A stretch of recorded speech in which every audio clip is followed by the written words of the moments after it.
Twinjire mu mukino w'amaboko rero. Shampiyona icyiciro cya kabiri mu bagabo muri weekend yakomezaga umukino w'amaboko wa handball, aho imikino yari iteganyijwe igomba kubera mu karere ka Rubavu, ubwo ni mu ntara y'Iburengerazuba ndetse n'Iburasirazuba mu karere ka Ngoma. Twinjire mu kibuga rero turebe uko amakipe yatsindanye. Dutangire mu karere ka Ngoma muri TSS Mutenderi. Umukino wa mbere watangiye saa 4 mu Rwanda zuzuye, ariko Mutenderi TSS yatsinze ibitego 22 ku bitego 10 yakora Secondaire do Kabarondo. Umukino wa kabiri wakurikiyeho rero wahuje Gorilla Handball Club na TTC de la Salle Byumba. Birangira TTC de la Salle Byumba itsinze ibitego 35 ku bitego 25 bya Gorilla Handball Club. Umukino wa gatatu wahuje Kore Secondaire do Kabarondo, aho yatsinze Groupe Scolaire Kimisagara ibitego 29 ku bitego 34 bya GS Kimisagara. Umukino wa kane waje ari Rukunduza rero aho Mutenderi TSS yanangije ikipe ya TTC de la Salle itsinda ibitego 40 ku bitego 23 bya TTC de la Salle. Umukino wa nyuma rero wahuje GS Kimisagara rero itsinze ibitego 25 ikipe ya Gorilla Handball Club ku bitego 23. Twinjire mu mikino yaberaga mu karere ka Rubavu, aho umukino wa mbere watangiye saa 4. Umukino wa mbere wahuje Elias Academy, aho yaje gutsinda ibitego 24 ku bitego 38 bya Jesfak Kibogora. Umukino wa kabiri wakurikiyeho wahuje Jesfak Kibogora, aho yatsinze ibitego 39 ku bitego 28 bya Gihundwe. Naho umukino wa nyuma waje guhuza GS Gihundwe, aho yatsinze ibitego 16 ku bitego 15 bya Elias Academy.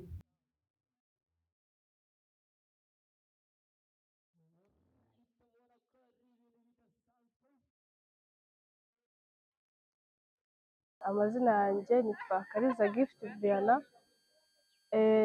Nkuko mwabibonye hano habereye imikino itandukanye, haje amakipe atandukanye, hari amakipe 4, ariko nkuko mu marushanwa nyine twese turabizi ko barimo gutsinda no gutsindwa. Rero abenshi batsinze, mwabyiboneye, byari byiza. Ikintu navuga, guteza imbere siporo twese turabizi ko ari ubuzima. Siporo dufasha mu bintu byinshi, mu kwirinda indwara ndetse no gukomera k'umubiri. Umukino wa handball ni umukino mwiza cyane, nkuko mwabibonye nubwo hano hakinnye abahungu gusa hari na ekipe y'abakobwa. Icyo ni ikigaragara yuko abakobwa nyine nabo bisanga muri uyu mukino, ntabwo bahejwe bose. Umukino bose ugenewe abakobwa n'abahungu nta kibazo. Urabona mumaze gutsinda ino match, urabona kenshi cyane, ariko mushobora kuba hari na consigne mwabonye ko umutoza w'ikipe y'igihugu yaba ikipe senior ndetse na junior ari aha ngaho, ubona ko arimo kugenda detectinga talent cyangwa se abantu bafite impano. Niki ntabari ibanga wenda umutoza yabibiye akababwira ngo mugomba gukina neza mukitwara neza, kuko umutoza arimo arabareba aha ngaha? Twe ukurikije ko dusanzwe dukina, ntabwo dukina neza ngo twitware neza mu maso y'abantu by'umunsi umwe, ahubwo ni ibintu bihoraho cyane. Ubu umutoza yaje, niyo mahirwe yacu yo kuba yageze aha ngaha kugira natwe abone ko ese handball yacu irakomeye, ese handball ifite intego. Bityo rero bituma natwe tugira motivation yo kuba twakina neza. Twakoze urugendo runini tuza hano, narwo rwatugizeho ingaruka kuko twaraye ijoro tuza hano, tugira hano twananiwe, dukina match ya mbere ayicamo iminota mikeya tuza gukina n'iyi match. Kandi iyi match dukinnye Mutenderi twayisanze iwabo, iyo yari yaduteguye n'ubundi nk'ibisanzwe. Sibwo bwa mbere duhuye nayo, ni inshuro ya gatatu duhuye nayo. Iki kintu ikunda kukidutsindisha cyane, ariko ubutaha natwe nibadusura tuzatwabateguye, nabo bazakora urwo rugendo bumve izo mvune tuba twahuye nazo. Wowe noneho nka kapiteni ni irihe somo ukuyemo kuba mwaje? Yego mwaje mutinze, mukora urugendo rurerure cyane, binabafegita gutuma mutsindwa match mukaba muza no manota 2. Ese urabona ari icyo kuri wowe abayobozi bawe, ni iki kintu wabisabira wakomeje guhindura mbere yuko niba mufite match ya kure nonye gukora? Ikintu nabasaba n'ubushobozi, iyo turi mu gukina zino match tuba turi muri division ya kabiri, akenshi ntabwo ziba twaziteguye cyane. Ikintu nasaba ubuyobozi ni ukuzitegura cyane, bakadufasha tukajya dutegura match mbere yuko tuyikina, kuko hari ukuntu dutegura match tukaba ati mu gitondo turazinduka ntitugire aho turara, ariko twazindutse tukaza tukarara nka hano, twabyuka tumeze neza tugategura match maze tugakina dutuje. kuko iki imbaraga kintu twakoresheje biragaragara ko imbaraga twakoresheje nizo twasigaranye mu rugendo. mu inzozi mfite mba numva ku rwego rwanjye nyine nshaka kuzamuka ku buryo haramutse havutse nk'indi kipe nyine wenda y'abakobwa, wenda urugero ni nk'iya polisi, yego njye mba numva mfite wenda nk'intego yo kuba nyine najyamo.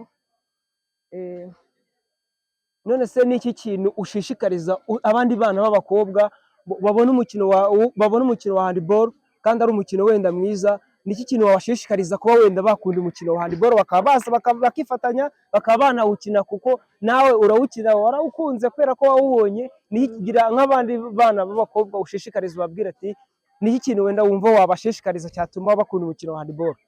Okay, ikintu ngiye nabashishikariza nyine ku giti cyanjye, nabashishikariza nyine gukunda. Iyo ugiye mu kintu ugikunze uragishobora.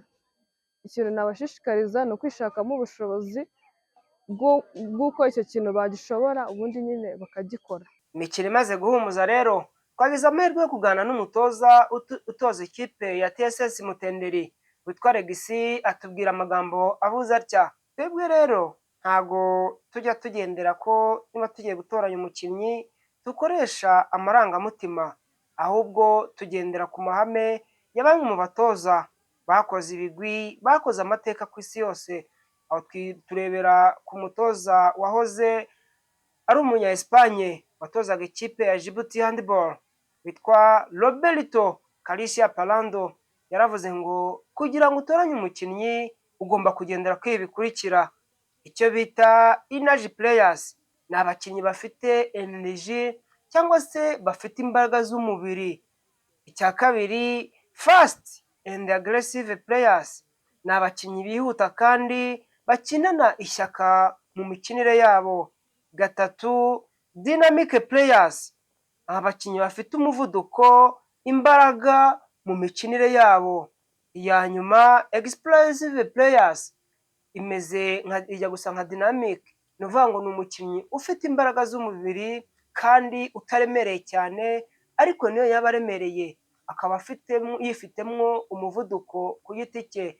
Yasoje coach Alex avuga ati twebwe kugeza ubu ngubu muri Mutenderi dufite abakinnyi baduha icyizere, dore ko mu byose dutegura umunsi ku munsi tugira amahirwe y'uko amasomo tubaha, yaba mu masomo yo mu ishuri ndetse no mu kibuga, ni abakinnyi ubona ko baba bafite ishyaka ndetse bafite n'intumbero z'uko kugira ngo barebe ko ejo hari aho bazigeza babikuye mu mbaraga zabo z'umubiri ndetse no mu mutwe.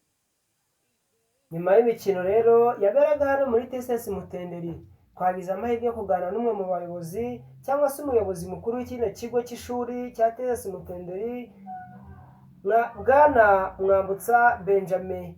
Yadusubije agira ati twebwe nka TSS Mutenderi turifuza ko yaba mu buryo abana b'abahungu ndetse n'abakobwa muri iki kigo bagira cyangwa se bajya bagaragaza ubudasa mu mukino wa handball mu Rwanda, tukareba ko twawuteza imbere.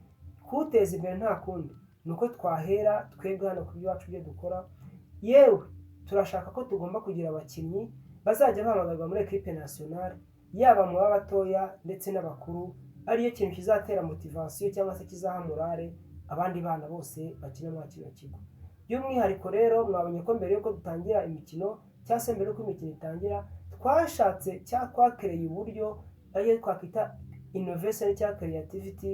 Dushaka uburyo tuzajya dutegura akantu k'ubudasa muri shampiyona mu Rwanda hose, aho dufata bamwe mu bana b'abakobwa ndetse n'abahungu, tugafata ibikombe twagiye dutwara ndetse tugafata n'imipira ya handball igaragaza ko ari ikimenyetso cyo gukunda handball. Tukaza abana bakaca imbere y'abayobozi, bakaza bagasuhuza amakipe yombi agiye kubanza umukino, bakabasuhuza abayobozi. Abo bana b'abakobwa babari imbere babagaragiye bafite ibyo bikombe mu ntoki. Rero amasegonda make y'umukino ugiye gutangira, ba bana bahita bavamo, ubundi basaza babo bagakomeza umukino. Bigaragaza cyangwa bigaha ishusho abaturage bose batuye mu karere ka Ngoma ndetse n'abayobozi, bakabona ko hari icyo bagomba gukora cyangwa bakwiye gukora kugira ngo umukino wa handball ushobore gutera imbere hano mu Rwanda.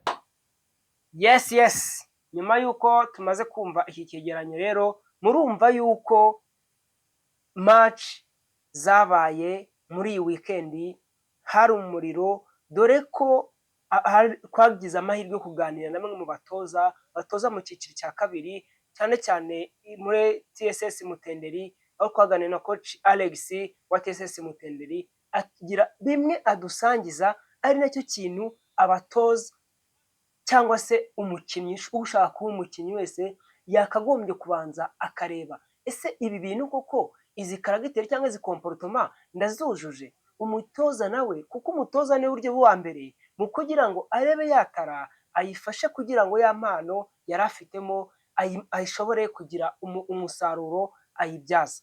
Ni kimwe rero nk'uko hano kintu abantu barebye imikino myinshi cyane, barebye imikino yabereye muri TSS Mutenderi, yaba ari mu buyobozi bwa federasiyo y'umukino wa handball hano mu Rwanda, ndetse n'umutoza Zowabe, umutoza w'ikipe y'igihugu ya handball hano mu Rwanda, yaba senior ndetse na junior, babonye icyo bita tara, abana bafite imbaraga z'umubiri, abana bafite imbaraga z'ubwenge, atari uvuga ngo ni umubiri gusa, ni uko umuntu ari umusore gusa, ahubwo abana bafite icyo bita, ubona ko bafite imirire myiza, ubona umwana nyine ari umusore akamutse, hamwe ubona atera ishoti garidiye nawe yanarikora akavuga ngo ibi ngibi ntabwo bisanzwe. Ari nacyo kintu kenshi cyane umutoza yagarutseho, avuga ngo ajye guhitamo bano bana yagendeye ku ibintu, ariko cyane cyane agendeye kuri bimwe cyangwa se ku ngero zatanzwe na bamwe mu batoza bari bakomeye cyane cyane yavuze kuri umu Espagne wahoze atoza mu myaka yashize,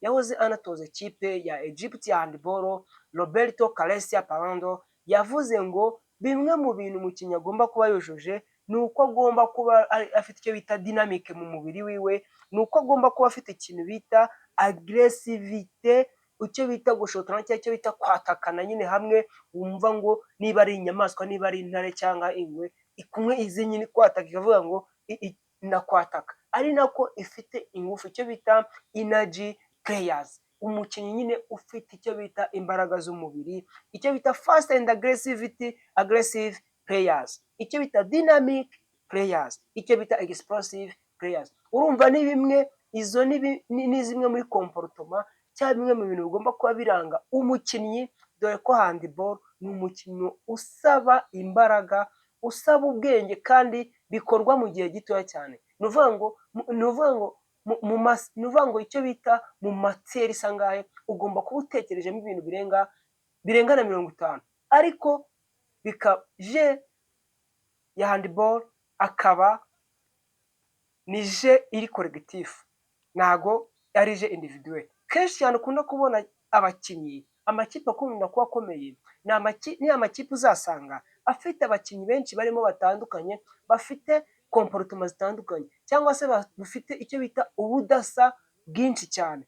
Ariko mu gihe uzasanga ikipe ifitemo wa muntu umwe, uvuga ngo umuntu umwe ngo arakomeye, umuntu umwe biba byoroshye ko wa mukinnyi bashobora kumufata bakamunetraliza, cyangwa se bakamukinisha ku buryo bubi, ari niho hahandi ikipe nyine usanga itanze umusaruro mubi.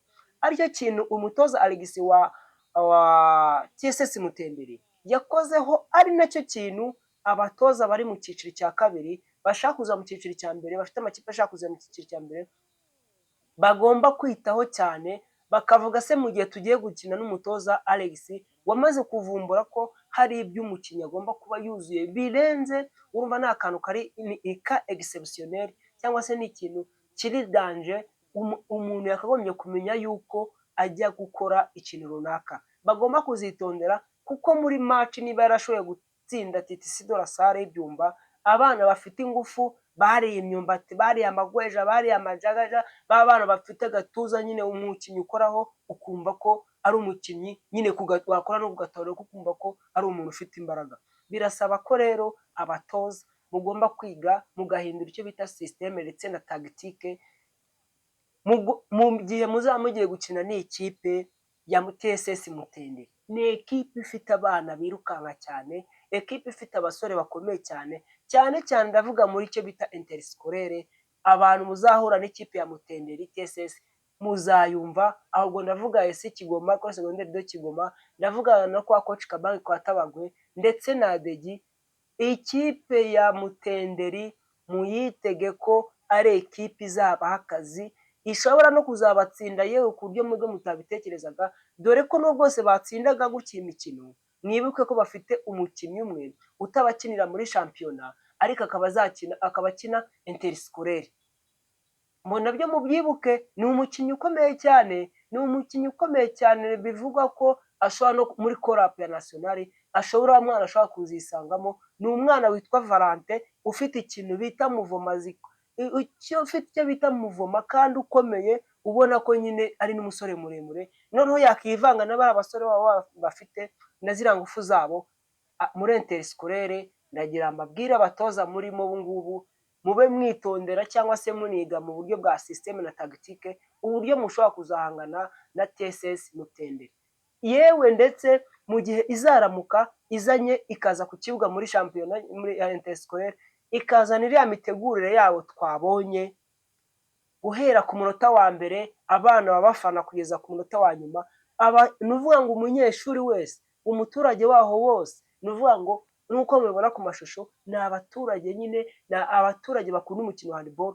Ni uvuga ngo bano bakinnyi bo muri Mutenderi bamaze kubashyiramo ikintu bita icyizere, barababwira ngo ni ukubera iki hano twebwe tudashobora kubashyira handball ngo ikomere za polisi na za peri ziye ziza tuzikubitira ahangaha, yewe niyo zanadutsinda ariko zidutsinde zumva ko zitwumvishije. Kuko ikintu cya mbere bafite abasore bakomeye, ariko tutibagiwe n'ikipe ya TTC de la Salle ifite abakinnyi bakomeye b'abasore, ubona ko abana bariye amateke, bariye ibijumba, bafite nyine za ndyo umwana arya ukajya ugira ngo ni igishyitsi, ukagira ngo ni igishyitsi kamwe umukoraho ukumva ko ari ibintu nyine bikomeye. Ariko hari n'abana batoya cyane baturuka bakina muri ekipe ya Gorilla Handball Club. Ni uvuga ngo handball ya Gorilla, ni uvuga ngo abana bose ubu ngubu barimo, njye narabarebye mbona nta zina ry'umwana n'umwe nzimo, guhera ku mugaridiye kugeza ku bakinnyi bose bakina imbere, nta mukinnyi n'umwe nzimo. Ni utwana duto cyane, ariko biratangaje ko ari bamwe mu bana bacarenginze zino kipe, n'ubwo bose bakinnye bakitwara neza, aho bivugwa ko hari